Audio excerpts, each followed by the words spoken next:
Hello, everyone. Rob Guest from football.london here, and welcome to the latest episode of Gold and Guest Tottenham, sponsored by NordVPN. Joining me as ever, it's Alistair Gold. Ali, how are you? Yeah, good. Looking forward to getting back to Spurs football. Looking hopefully forward to them getting back to how do I put this? Kind of maximum power. Getting back to hopefully 3 points because that Everton draw did feel like a bit of a defeat because of the nature of it. Got to rush off straight after this to Angie's press conference at Hotspur Way. And then tomorrow, back in action at the Tottenham Hotspur Stadium, which I'm looking forward to. It should be a good game of football. That's kind of the least you get with a Brighton match. And, bit of revenge there as well, I think, for Spurs after the 4-2 defeat in December.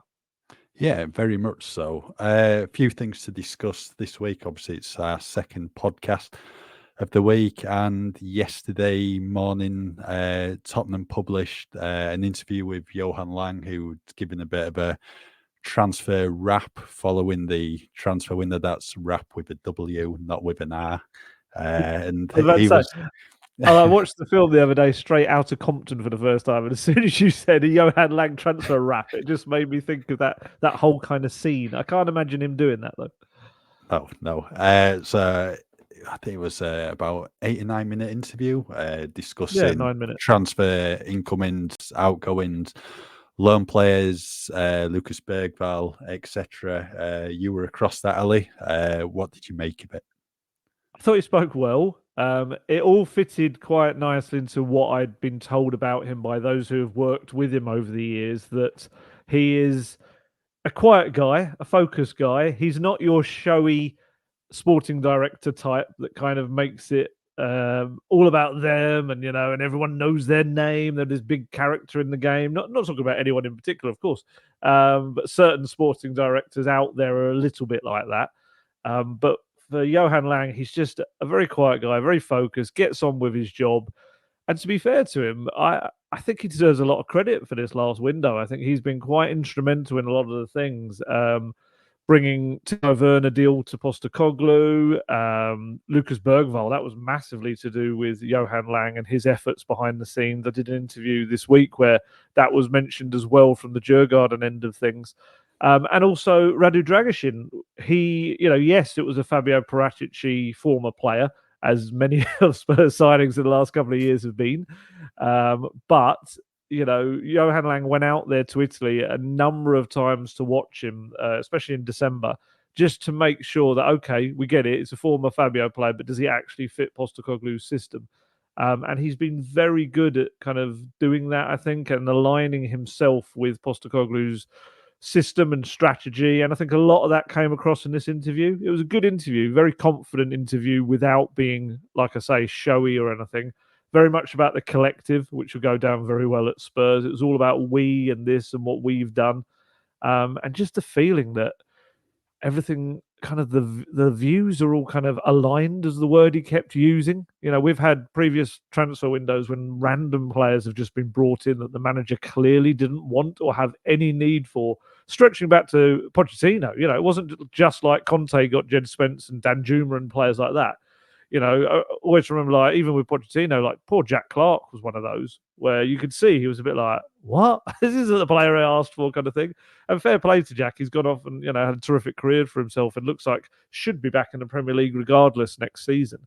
But yeah, you just don't get the sense that the last two windows have been anything like that for Postecoglou. He's wanted certain players. The players that have been brought to him, he's had to vet, hugely and make sure they fit his system, or he would have had an idea of them anyway. And yeah, like he said in, I can't remember if it was the previous press conference or the one before, nothing gets through without his approval because he has to take responsibility for it.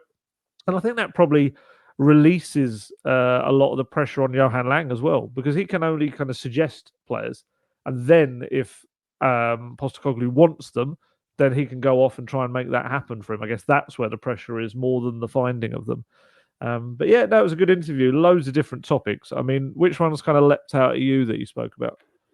There was just some key lines, really. What he said were nice. I think Tottenham fans would have picked up on. I think one of the first ones when he was discussing the transfer window just gone, he said, "We all believe we're writing the first paragraph in what hopefully will be a very successful chapter for the football club." Another thing he said on the transfer window, that it's not a 1 or 2 window job, but the club have taken some very important steps in the past 6 or 7 months. And I think that very much is the case when you look at the playing squad, some transformative signings, really, in terms of Vicario, Van der Ven, Maddison in the summer. I think Timo Werner's a good addition on loan. Maybe he could become permanent in the summer. Then Rada Dragusin, he's certainly one for the future, and I think that was a point Johan Lang was keen to make out. You know, he just said, "Yeah, Dragusin, but he's 22. He just turned 22, so there's still a lot more to come from him in the future." So I think this is one in terms of Dragusin that fans maybe just need to be a bit patient with him. I mean, it does take a number of players time to adapt to the Premier League, and the one thing the defender needs is game time, and unfortunately that's not really been the case for him since he's been at the club, and especially when you got someone like Mickey van der Ven who's just taken to the Premier League like a duck to water.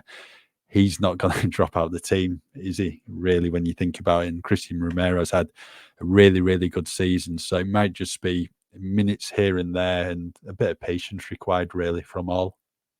Yeah, I that's kind of stood out to me how he made the quite right point that Timo Werner's got so much experience at different levels, different leagues, but also mainly the Premier League, and having played it for a couple of years. So the adaptation period, I'm sorry, and also playing, he made a point of this, in a systems that are similar, or at least have got some kind of similarities to Postecoglou's system. So that's why we've seen him come in straight in and get, 2 or 3 different, 2 assists, technically could have been 3. And yeah, he's come straight in there and kind of done the job asked of him. Whereas with Dragusin's coming in from a different kind of league, very young. Van der Ven, like you said, have come in like a steam train. But I think we've always said this: Bundesliga probably more comparable to the Premier League in terms of pace and physicality. So I think you see a lot of Bundesliga players come across, and it's not a massive change for them.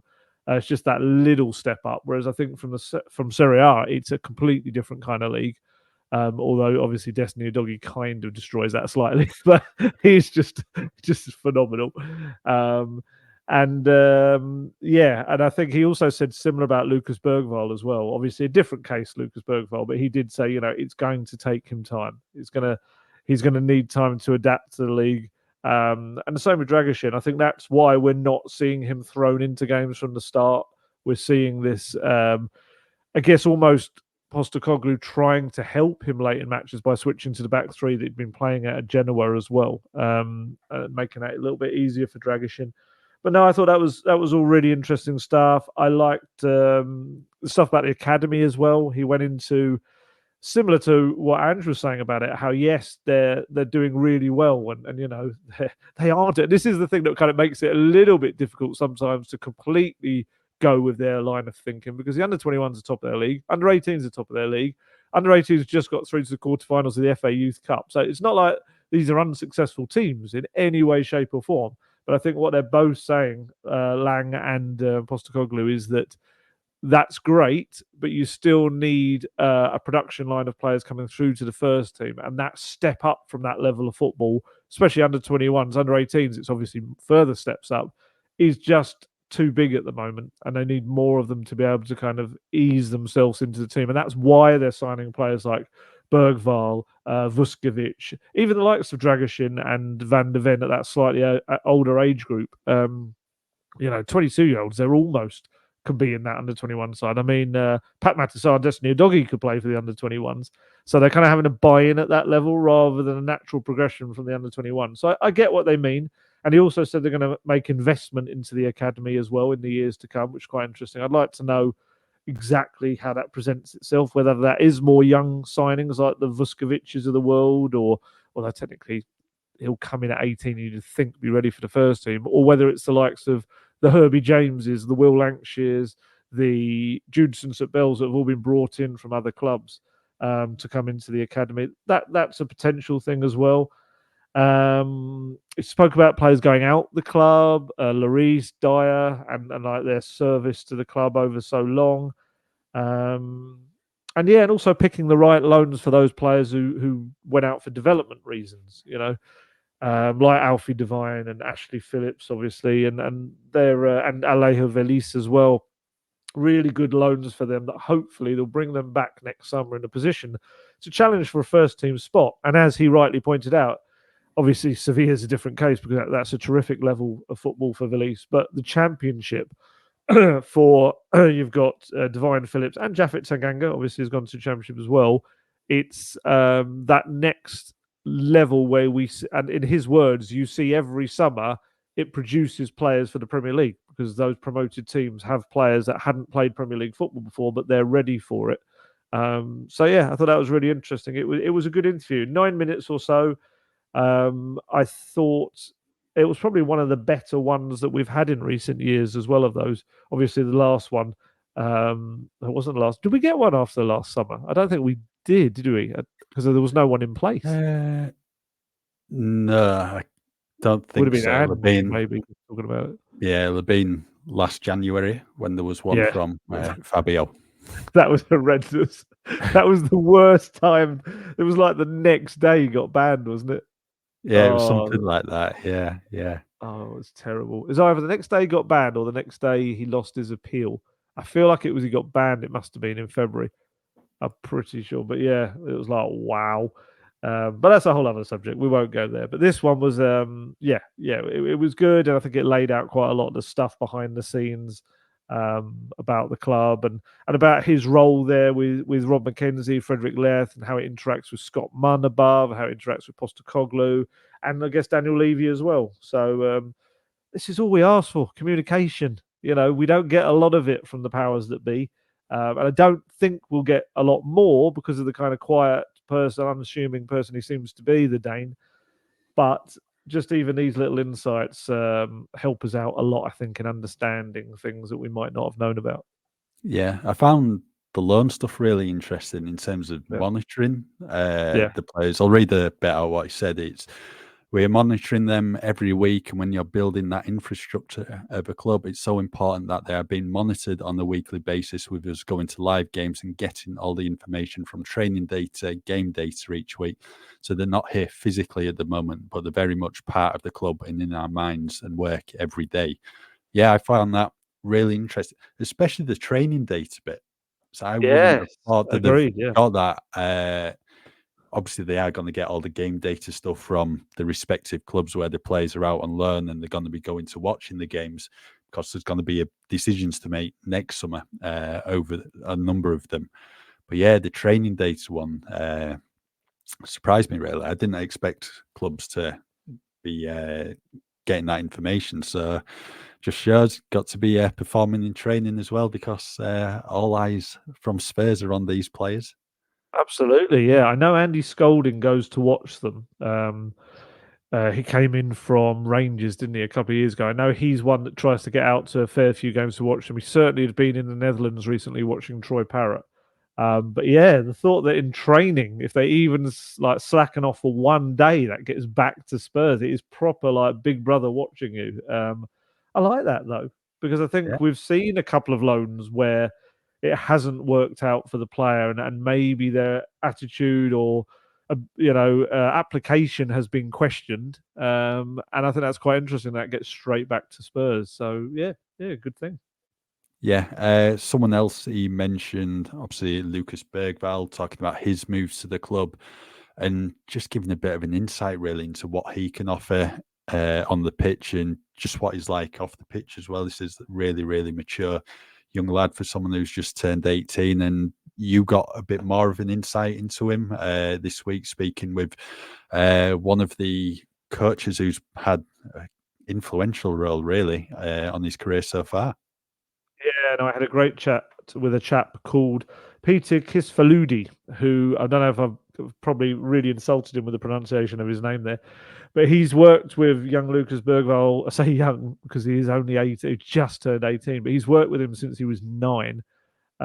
He worked with him within the academy at Broma Poikana. Again, I've probably killed that one. But worked with them in their academy. They've got just this incredible academy. I think we spoke about it in a previous pod that's produced so many talented young players. Dejan Kulusevski, one of them, before he went off to Atalanta. And yeah, he worked with Lucas there. And then when Peter went across to Djurgården to become their it's kind of like an academy director role where he deals with, as he was telling me, 50% of his time is dealt with the academy and 50% of the time with the first team. He's like that link between the two. And as soon as he moved there about 18 months ago, he could see, because Bergvall had been on loan twice at United, twice at Bayern Munich. So not loan, trials, twice at Bayern Munich, twice at Man U. He'd been to Juventus on trial as well, but obviously none of them could sign him till he was 18. So as soon as he moved to Djurgården, Peter was like, hello, we have to sign this young player because we're going to get some decent money for him. So that's what they did, because obviously Swedish clubs are allowed to take them before they're 18. So he took him across there and kept working with him. Obviously got a great relationship with him and the family. And wow, just the way he talks about Lucas Bergvall, it's just like, he's worked with so many talented players. He worked obviously with Kulusevski as well in the past, and he said, like, I love Kulusevski, but Lucas is going to be better. He's going to be just incredible.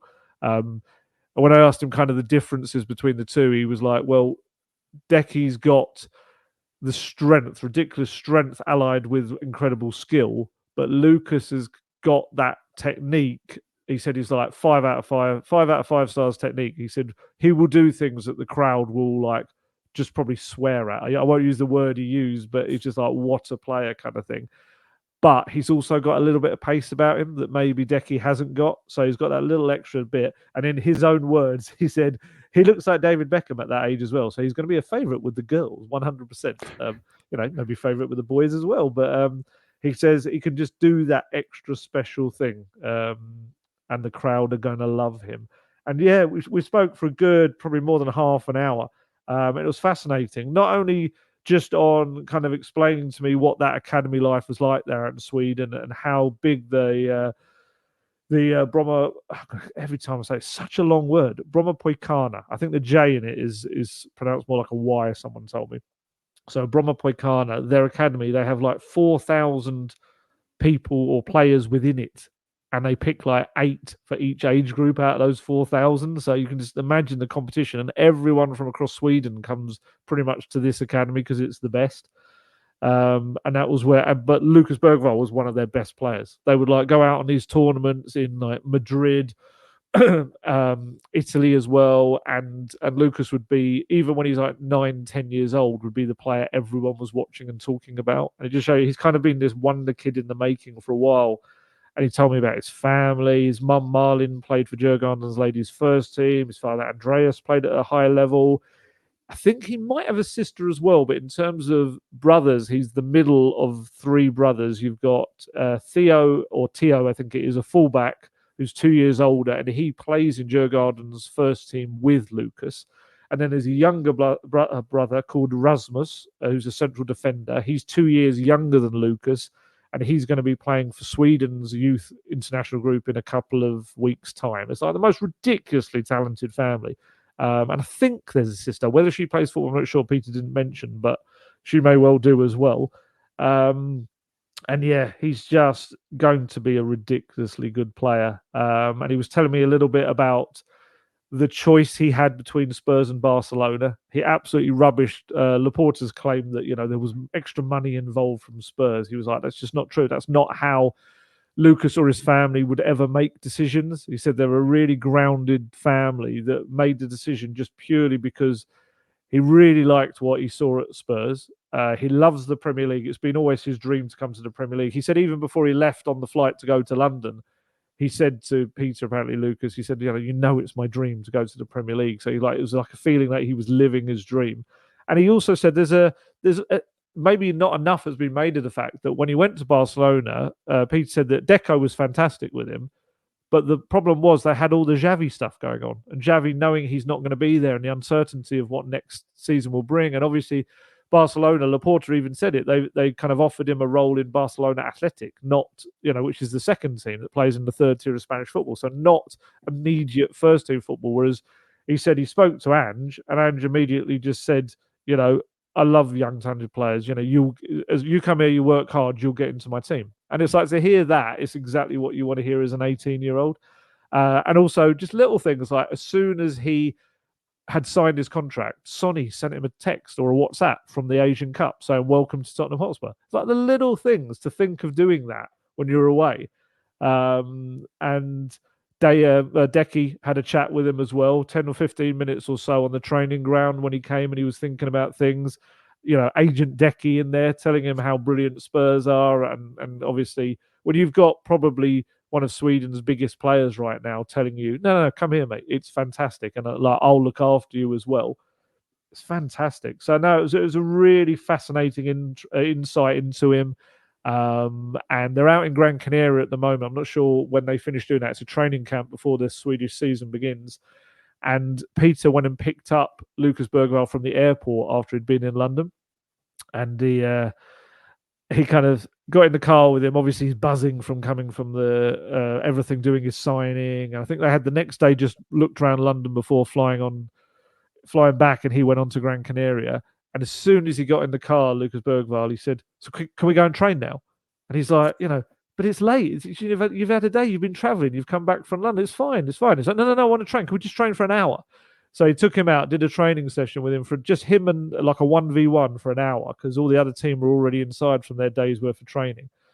And he kept trying to get him off the pitch. He was like, "We've done the hour." He's like, "Just another 15 minutes, another 15 minutes." And eventually he's like, "Look, we've got to go and eat with the team. It's like we've kind of we're going to miss the dinner slot that we've got." And he said, "But that is Lucas Bergvall. That is why Postecoglou will love him, because as well as the fact that he's just a really nice kid, really well brought up kid, he loves to train, a bit like Decky in that aspect. He loves the whole education process, the whole bettering himself process. So he's going to get into these training sessions and he's just going to smash it from the moment he kind of gets in there because he's going to listen and learn. He did say it's going to take him a little while to adapt. He said even the move from Broma Poikana to Djurgården, he said it was a little bit faster tempo at Djurgården. He said it took him about 3 to 4 weeks to adjust to it. So he said the step to the Premier League, it's going to take him a while. He reckoned about 6 months, he thinks. He thinks 6 months maybe he'll really start to get into the flow of it. And then he said, but by 18 months, 2 years' time, he thinks he's going to be like one of the stars of the Premier League. So, yeah, it was a really insightful interview. Like I said, go to the football.london website. It's on there, or look at my Twitter feed and scroll down a bit. It will take you to it. It's like a nice kind of long feature. When I say nice, it's not because I've written it beautifully or anything like that. It's because I've pretty much just let him tell the story. And he said so much interesting stuff about Lucas, far more than I've even remembered to talk about there. Including how they're going to prepare him for his move to Spurs, how they're going to work with him to be ready for the Premier League as much as they can. Because he's got like 3 to 4 months of a Swedish season to play before he even gets there. I just hope they give him a little bit of a rest before he arrives. And yeah, no, it's just fascinating. This kid is going to be, as long as he can steer clear of injury and keep working hard, he's going to be a star. He really is. I think, like Johan Lang said, in terms of Dragusin, about patience, I think there's going to have to be patience with Lucas. You've got to remember, 18-year-old kid. After all, Dragusin's 4 years older, but looks to have all the skills, attributes to be a big hit for Tottenham in the future. And at the moment, as you say, he's still with Djurgården. He'll join Spurs July the 1st. At the moment, Djurgården, they're playing some friendly games. Played one in Gran Canaria on Tuesday against Mjällby, lost 1-0. What was interesting that Lucas Bergvall played in a different position, wasn't in his usual central midfield role, was playing on the right of a front three. Believe still had big impacts in the game, according to the match report on Djurgården's website. Went close to opening the scoring, was having an impact in the final third, and then subbed off after 45 minutes. As is always the case in friendlies, it's just giving minutes here and there to everyone else. And Djurgården have a friendly on Saturday, I believe, against Viking FK, the Norwegian team, and I think there's a few more games on the agenda. One in the Swedish Cup as well. The Allsvenskan starts end of March. I think Djurgården's first game is April the 1st. Yeah. So there's a number of games for him before he joins the Spurs, and you've also got to factor in maybe the international games in March as well, if he's going to be included in that Sweden squad. And especially with them not qualifying for this year's Euros, you think probably are going to be bringing a few of the younger players through as look to build a squad for the future and qualify for the World Cup in 2026. I think might have Portugal in March, and then there'll be a couple more at the start of June because there'll be a few more friendlies, especially for those who are taking part in the Euros. They'll want to be getting some last-minute preparations in. So, yeah, as well as games at club level, I'm sure there'll be some international level for the player. Absolutely, yeah. And I forgot to say, Peter also said that he had a little kind of knee injury at the start of last summer that needed something just to clear it out or fix the issue. So he was out for about 5 or 6 weeks early last season. And he said just after he kind of they brought him gradually back into the team, but then when he got back in it, he said he was just fantastic. He was just because he was only 17 as well as that point. And he thinks that he'll be starting regularly this season now for them. He's kind of reached that stage where he's ready to do that.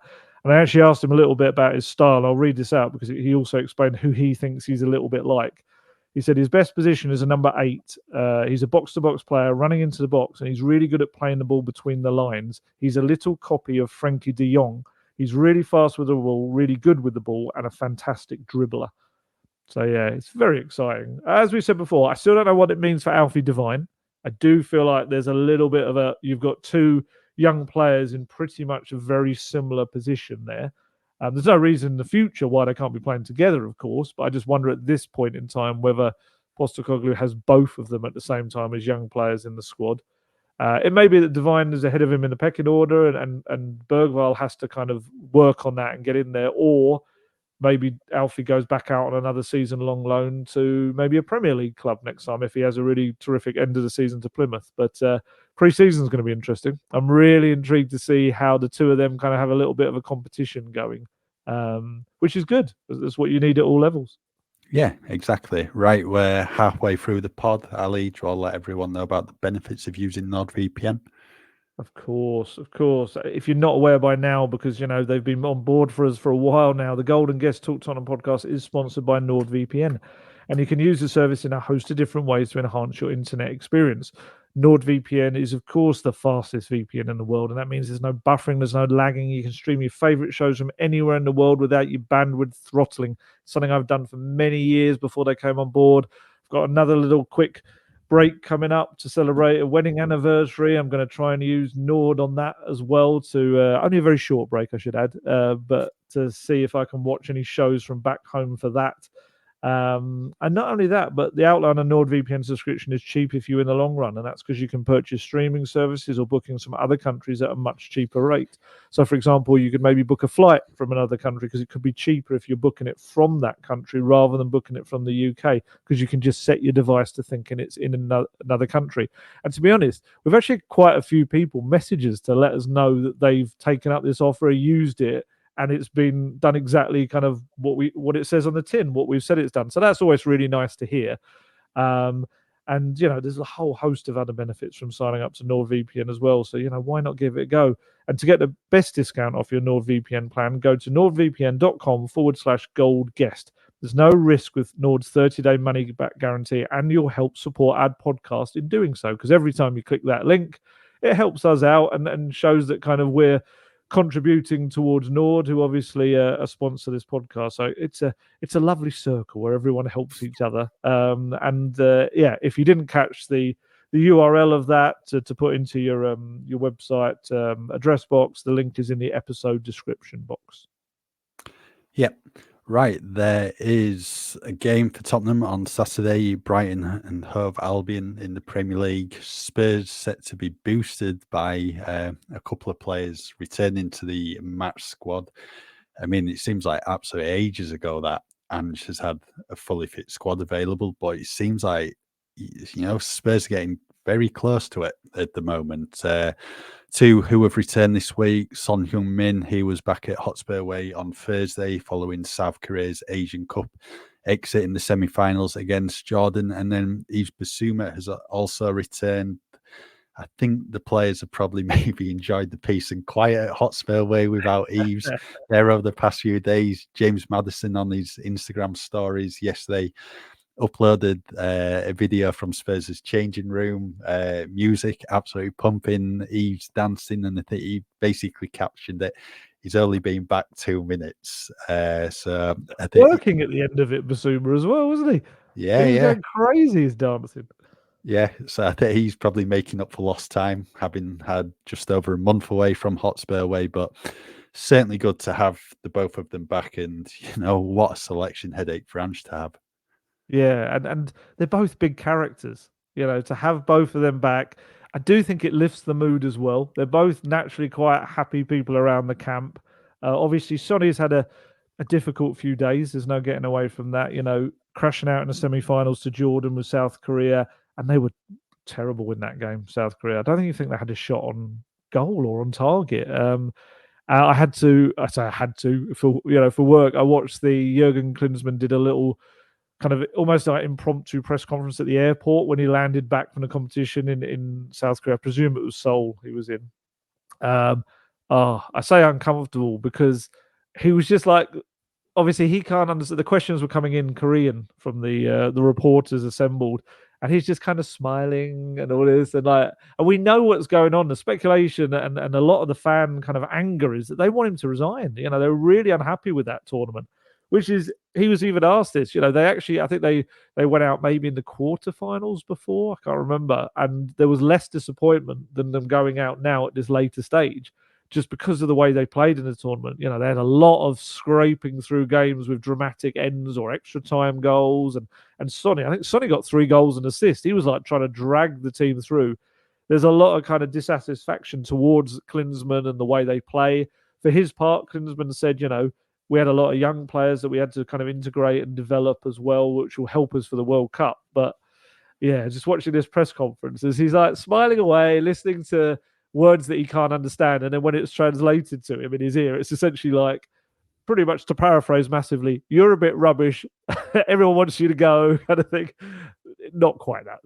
I'm exaggerating slightly, but it was all along the lines of his future. And he was asked about Sonny's future as well, because Sonny did an Instagram post. Honestly, he's such an emotional guy. He feels stuff so much, and you could see how much pain he was in because of the exit. And if you haven't seen Sonny's Instagram post, it said many people were looking forward to holding the Asian Cup tournament and focusing only on the whole game. So there was too much appreciation. It was scary and sad to walk back to London after the match, but we arrived safely. I hope he didn't walk back from London. I think that might be lost in translation. He'll be knackered.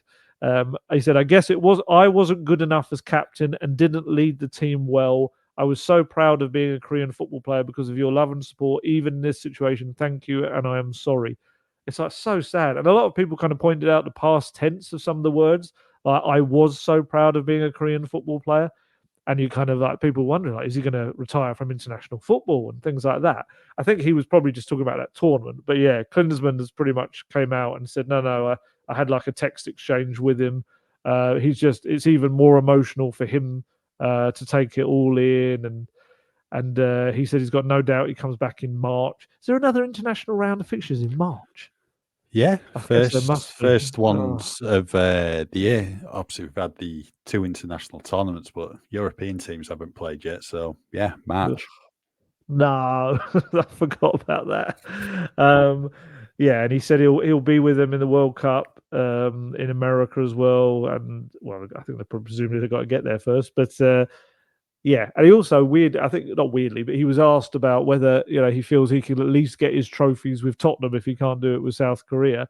And he was like, he said, no, I hope he can get some at Spurs. It is doable, but he will be there for us in the future. Yeah, so a tough week for Sonny, but probably the perfect antidote is just to come straight back and play football. Be among a group. I saw it was like, I don't know if it was the first time they'd met or not, but like when there was a little clip Spurs put out of Sonny kind of coming into the gym and Pat Matassar coming up and just giving him this like a real kind of "it's okay" hug. It was like really nice, and it was such a shame because Romero was coming across as well. It looked like Romero was either going to do one of two things: give him a hug or put him in a headlock. You never know with Romero which it's going to be. And unfortunately, they cut away. I was really interested to see kind of how he took to him as well, because obviously there's a lot of affection between those two players. It did look like he was swinging his arm. That's why he looked, Yeah. and then they just cut it. But I don't know if that was to Sarr or Son. But yeah, it's a shame that was only a 5-second clip. Yeah, you'd imagine the fact it was cut means that he probably did like slap them in the back of the head or something very Romero-like as a show of affection. You could just imagine him as a kid be the guy that like punched people on the shoulder, like to say, "Hey!" It was like a loving thing, and everyone hated getting the dead arm from it. But yeah, I think it's good for Sonny to come back to that. We'll see how fresh he is, because obviously he played Tuesday night, didn't go back to training until yesterday, Thursday. So it's a tight turnaround, but I don't know if you put Sonny on the bench to have your captain back. And I would imagine he'd have to be absolutely knackered to not go straight back into that team. Bissouma's a little bit different. Obviously, we know from the Mali coach that he had malaria out there. Although I'm told from people who have had malaria that the more times you have it, the better your body copes with it. And certainly judging by his dancing and also the fact that he was involved in training, we've seen the videos of that. And he would have got back a bit earlier. When was the Mali game? Say, It was the last weekend, week. wasn't it? Last weekend, Yeah, I think. yeah. So he's had longer to kind of adjust. I don't know whether he'll start purely because everyone else is that bit fitter in the midfield. But he'll be a big addition when he comes back in as well. Not least just to be that screen in front of a defence that's conceding too many goals at the moment. But is this? I was thinking about it. Is this the most players Postecoglou's had to pick from? I think early weeks of the season he had a fair few, but he didn't have Bentancur. I think it's. I mean, we've seen Cess in doing gym work. I don't know whether he was in that video of them training. Lo Celso was out there training, and I think he won his. Oh no, I think he was one of the ones that posed in the back as if he had won the game, but he hadn't. They love doing that, don't they? Pat Matsar's like a real big one for pretending in photos he's won. I Emerson think as well. And Emerson. I think it might just be Manor Solomon that I didn't spot in any form of stuff, but surely, I mean, he'd be doing gym work as well. I mean, we'll get an update in about 2 hours' time when I get to the training ground. Yeah, I think it is literally just Solomon and Sessegnon now because Lo Celso was back on the training pitch and probably looking at opening weeks of the season, really, because then that's when the injuries really started to happen from maybe Perisic onwards in September, all start to go downhill. And, go back a few weeks ago, Spurs were probably missing 7, 8, maybe even more players through the injury suspensions and then the international tournaments as well. So to have near enough a fully fit squad at this time of the season is only a good thing for Spurs. And, if they can get on a bit of a good run between now and the international break, then when you're getting into the business end of the season, start of April, fingers crossed, the squad will stay fully fit. But, Spurs has looked so far this season, there probably will be another injury or two around the corner. I think that only bodes well. And for Spurs to have 3 successive home games, that's something you very rarely see in the Premier League. You might get 2 at the most. So for 3, it's an opportunity there to put a good run together and, get motoring ahead of those Aston Villa and Fulham away games. And it's one of these, it will be tough for them, especially against Brighton, against Wolves and Palace as well. But that's what you want, home games. I think all in all, they have been really good at home this season. It's just those defeats against Chelsea, Villa and West Ham when all the injuries and suspensions happened. If they didn't happen, then I think you'd be looking at a different story altogether. I think it's 1-8, lost 3 from 11 at home. So they have been really, really good at home on the range. Yeah, it's a good little period for them to get some momentum into their game. Because this is the thing, I think some people maybe slightly overreacted to the Everton draw because it felt like a defeat. But actually, they haven't lost a lot of games this season. They really haven't. I mean, in Premier League alone, they've only lost 5 out of 23. It's like everyone's kind of acting as if the world has suddenly crumbled around Spurs. It's like no, they drew a game, and yeah, I get the obviously they're out of both cups. I can understand the frustration that comes with that. But certainly in the league, they're in a real prime spot to kind of attack now with these 3 games in a row at home, especially, and a full squad. I mean, we said it last week. It's like the first couple of times that Maddison and Bentancur have ever played together.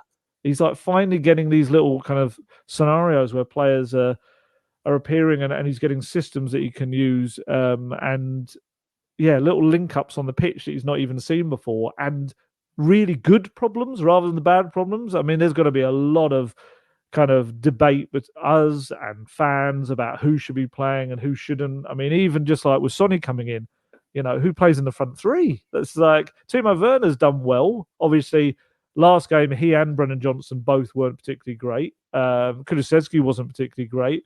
So you got Sonny coming. I mean, what front 3 would you go for? I think I know because I think we both picked the same one. Yeah, I think we did. Yeah.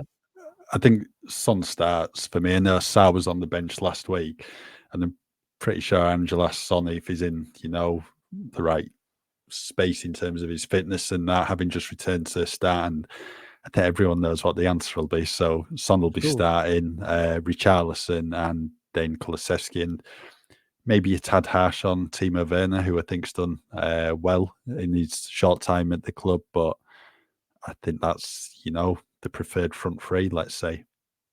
Yeah, well, I think it's just got a mix of things, isn't it? Yeah. And different kind of attributes.